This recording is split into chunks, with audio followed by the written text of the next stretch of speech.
faire. Dans ce que le Seigneur fera. Le Seigneur me dit ceci. Écoute attentivement, dans une attitude de crainte envers le Seigneur. De même qu'Ésaïe vit, il vit les portes qui furent ébranlées dans leur fondement. La Bible nous révèle que il vit aussi des séraphins. Dans ce mouvement que le Seigneur va faire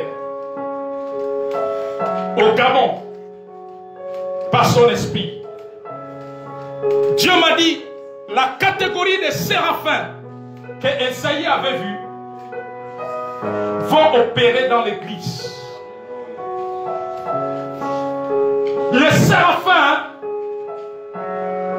vont opérer pendant que le sanctuaire de Dieu, l'autel de Dieu va être rebâti.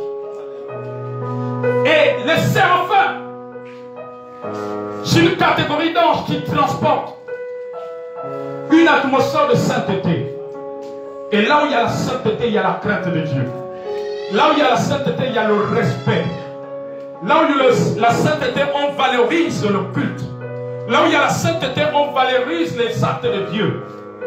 Là où il y a la sainteté, on se tient dans la crainte de Dieu dans son temple, devant sa face.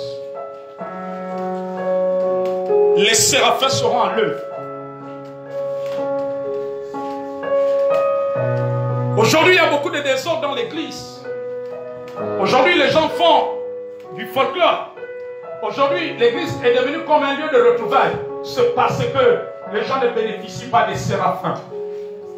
Vous voyez que c'est pour cela qu'Esaïe a dit, malheur à moi, je suis perdu car je suis un homme dont les lèvres sont impures. Parce que les séraphins transportent une atmosphère spirituelle qui met à nu notre iniquité, qui met à nu nos fautes, qui met à nu l'iniquité. Ça mène les gens à servir Dieu avec crainte,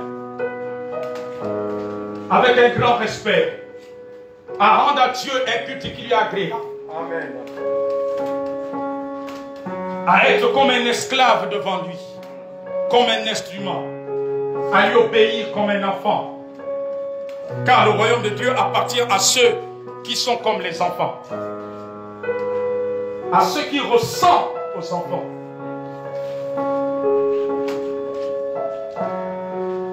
Et là où il y a le séraphin, Dieu va restaurer sa crainte. Ça va être comme ça que vous avez vu avec Ananias et Saphira. Ça va être comme ce qui s'est passé avec Hérode le tétrarque. Il s'est pris pour un dieu. Il a été frappé par un ange. Et la Bible dit que les vers l'ont rongé.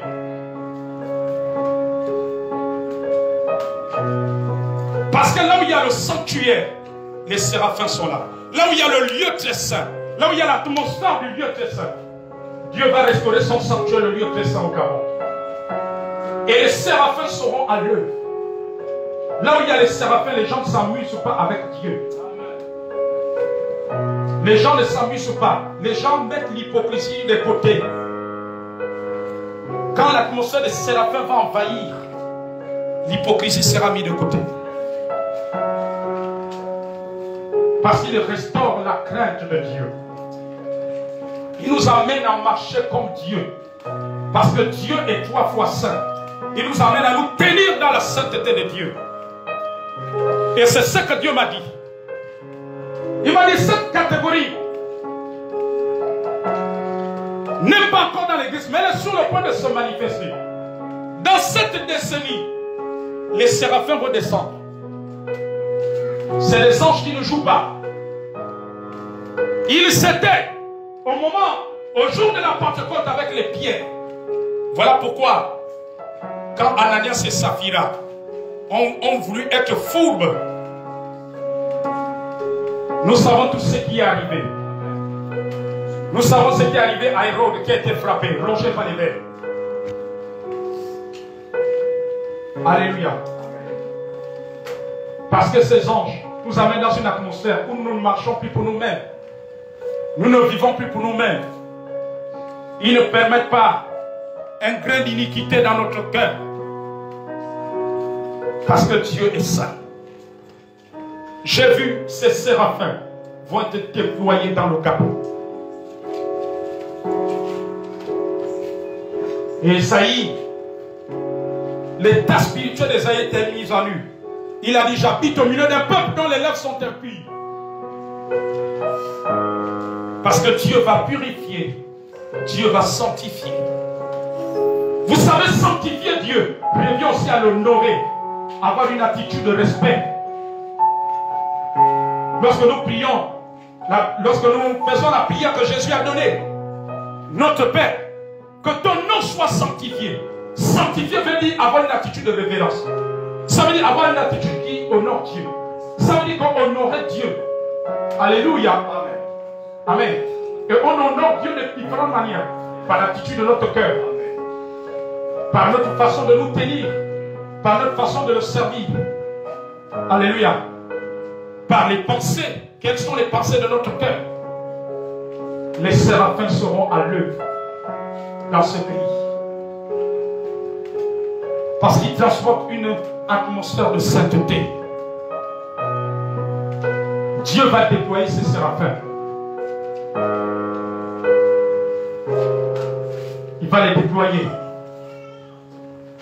Voilà pourquoi Moïse, il a dit à Moïse sur la montagne, le lieu sur lequel tu te tiens est un lieu saint. Ôte tes souliers.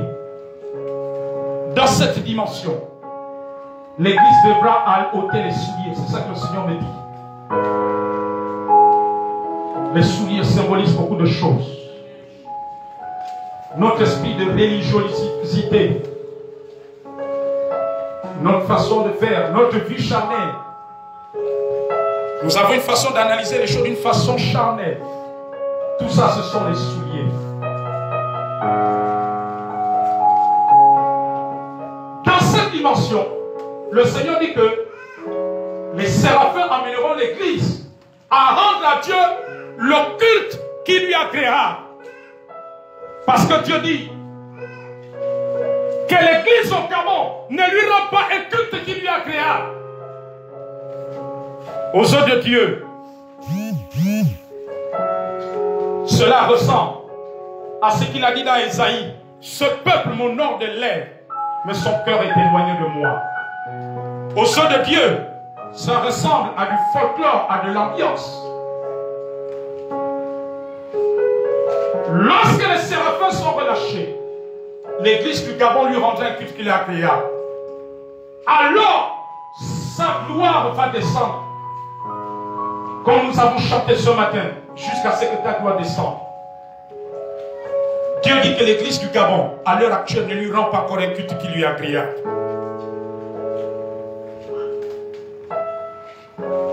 Après l'expérience qu'Esaïe avait eue, le culte qu'Esaïe a commencé à rendre à Dieu était agréable. Les séraphins ont pris la braise, ont touché ses lèvres. Et Dieu dit que quand ces séraphins vont te relâcher, ils vont prendre la braise. Il dit beaucoup d'églises, un grand nombre, la grande majorité, ne rendent pas Dieu un culte qui lui est agréable. C'est ce que le Seigneur dit.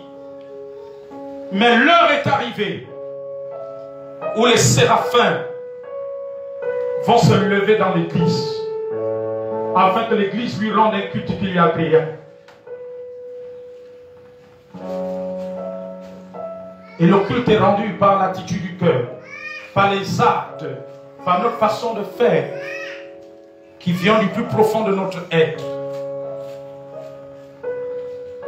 Il dit que vous va rebâtir le sanctuaire, le lieu très saint, afin qu'un culte agréable monte de l'église du Gabon. Et pendant que les séraphins seront à l'œuvre, Dieu dit qu'il mettra à nu les œuvres de tous les faux prophètes qui ont infiltré ce pays. Aucun faux prophète ne tiendra. Tout faux prophète qui viendra au Gabon dans le but de se faire de l'argent Dieu le mettra à nu. Il fera la différence. Alléluia. C'est ça que le Seigneur dit ce matin. Que Dieu vous bénisse. Est-ce que nous pouvons acclamer la parole du Seigneur?